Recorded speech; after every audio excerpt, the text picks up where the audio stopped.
এই পর্বে আমি আপনাদেরকে দেখাবো কিভাবে আপনারা আপনাদের অফিসে যে এমপ্লয়ি বা স্টাফ তাদেরকে অ্যাক্সেস দিবেন এবং এজ এ সুপার অ্যাডমিন হিসাবে আপনি কিভাবে সব কিছু কন্ট্রোল করবেন। তো আমরা ফার্স্টে যে আপনাদেরকে অ্যাডমিন লগইনের লিঙ্ক এবং ইমেইল এবং পাসওয়ার্ড ক্রিয়েট করে দিই, ডিফল্ট যেটা সেটা হচ্ছে আপনার সুপার অ্যাডমিনের অ্যাকাউন্ট। তো আপনারা এই সুপার অ্যাডমিনের অ্যাকাউন্টে ইমেল পাসওয়ার্ড দিয়ে লগ ইন করবেন। এটা হচ্ছে log in page. Log in করার পরে এজ আ সুপার অ্যাডমিন আপনি সব অ্যাক্সেস পাবেন এবং সব কিছু দেখতে পারবেন।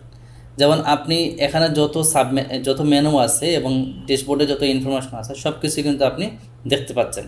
তো আপনি যেটা করবেন, এই যে এখানে অ্যাডমিন নামে একটা মেনু পাবেন, এই মেনুতে ক্লিক করবেন, ম্যানেজে ক্লিক করবেন, তারপরে দেখতে পাচ্ছেন এখানে একটাই অ্যাডমিন আছে এবং সেটা হচ্ছে সুপার অ্যাডমিন। তো আমরা এই অ্যাডমিনে দেখেন ইমেজ নাই, আমরা প্রথমত এই অ্যাডমিনের ইনফরমেশনগুলো ঠিক করি।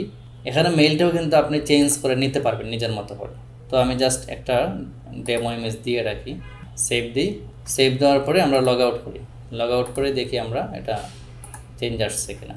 হ্যাঁ, এখন দেখেন আপনার অ্যাডমিনটা দেখতে অনেকটা ভালো লাগতেছে, যে আপনার পিকচার আছে আর ডান পাশেও কিন্তু চেঞ্জ হয়ে গেছে। এই যে এখান থেকে আপনি প্রোফাইল ইনফরমেশন চেঞ্জ করতে পারবেন। আবার আমরা আপনাকে যে ডিফল্ট পাসওয়ার্ডটা দিই, আপনি চাইলে এই পাসওয়ার্ডটা এই যে ডান পাশে এই চেঞ্জ পাসওয়ার্ড থেকে আপনি কারেন্ট পাসওয়ার্ড দিয়ে নিউ পাসওয়ার্ড দিয়ে, কারেন্টটা হচ্ছে আমরা যে পাসওয়ার্ডটা ফার্স্টে দিলাম এটা হচ্ছে কারেন্ট পাসওয়ার্ড, আর এটা হচ্ছে নিউ পাসওয়ার্ড যেটা আপনি দিতে চাচ্ছেন। তাই কারেন্ট পাসওয়ার্ড দিয়ে আপনি নিউ পাসওয়ার্ড সেট করতে পারবেন।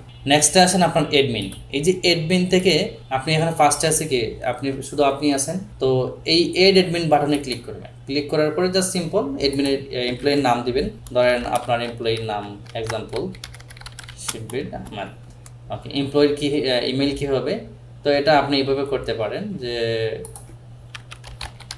shibbir@commerceautonomy.com, মানে আপনার এমপ্লয়ির নাম, তারপরে @সাইন, তারপরে আপনার ডোমেইন নেম autonomy.com, আর পাসওয়ার্ড একটু স্ট্রং পাসওয়ার্ড দিবেন।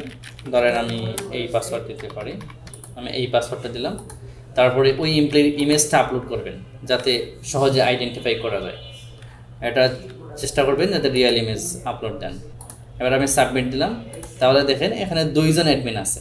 এখন আপনি যেহেতু সুপার অ্যাডমিন, আপনার এই এমপ্লয়ির যে কাজ তাকে সেই অ্যাক্সেসটা দিবেন। এই যে পারমিশন দেখতে পাচ্ছেন এখানে। আর এই যে সুপার অ্যাডমিন, আপনি কিন্তু তার পাসওয়ার্ডটাও কোনো সময় বলে গেলে রিসেট করে দিতে পারবেন। এই যে রিসেট পাসওয়ার্ড থেকে আপনি এখানে নিউ পাসওয়ার্ড দিবেন, আবার ওইটা কনফার্ম করবেন। তাহলে আপনি এই এমপ্লয়ির যে কোনো এমপ্লয়ির পাসওয়ার্ড বলে গেলে এজ এ সুপার অ্যাডমিন আপনি তার পাসওয়ার্ডটা চেঞ্জ করে দিতে পারবেন। নেক্সট আসেন তাকে অ্যাক্টিভ ডিঅ্যাক্টিভ করতে পারবেন। আর পারমিশন, এটা ইম্পর্টেন্ট। আপনার এই এমপ্লয়ি কী কী অ্যাক্সেস পাবে, যেমন প্রত্যেক এমপ্লয়ির সাধারণ কিছু অ্যাক্সেস প্রয়োজন হয়। ড্যাশবোর্ড দেখবে, অর্ডার ম্যানেজ করবে, সেল ম্যানেজ করবে, পারচেস দেখাবে বা কাস্টমার ম্যানেজ করবে। তো এগুলো আমরা ডিফল্ট দিয়ে দিই।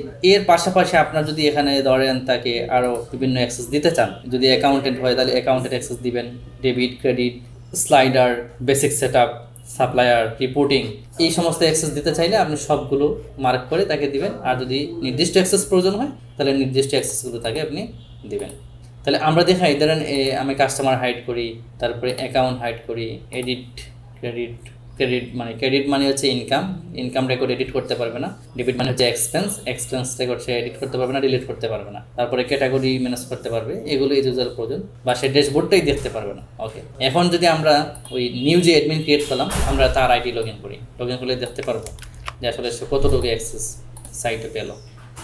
তো আমরা তার মেইলটা দিলাম, যে মেইলটা আমরা দিয়ে অ্যাকাউন্ট করলাম, আর পাসওয়ার্ড। হ্যাঁ, এই যে আপনার এমপ্লয়ি, সে কিন্তু ড্যাশবোর্ডের গুরুত্বপূর্ণ অ্যাক্সেসগুলো কিন্তু পায় নাই। তারপরে হচ্ছে তার সাইড বারটা দেখেন, অনেক অ্যাক্সেস তার কাছ থেকে চলে গেছে, শুধুমাত্র যেগুলো আপনি অ্যাসাইন করছেন শুধুমাত্র সেই অ্যাক্সেসগুলো সে পাইল। তাহলে এর দ্বারা আপনার অনেক এমপ্লয়ি হইলেও আপনি যাদের যে রোল, যাদের যে কাজ, সেই কাজ অনুসারে তাদেরকে অ্যাক্সেস দিতে পারবেন এবং আপনার ওয়েবসাইটের নিরাপত্তা বা ডাটা নিরাপত্তা ঠিকঠাক থাকবে। মানে যে অ্যাকাউন্টেন্ট না, সে অ্যাকাউন্টের কাজ করতে পারবেন। আপনার সিকিউরিটি এবং প্রাইভেসি দুইটাই বোঝায় থাকবে।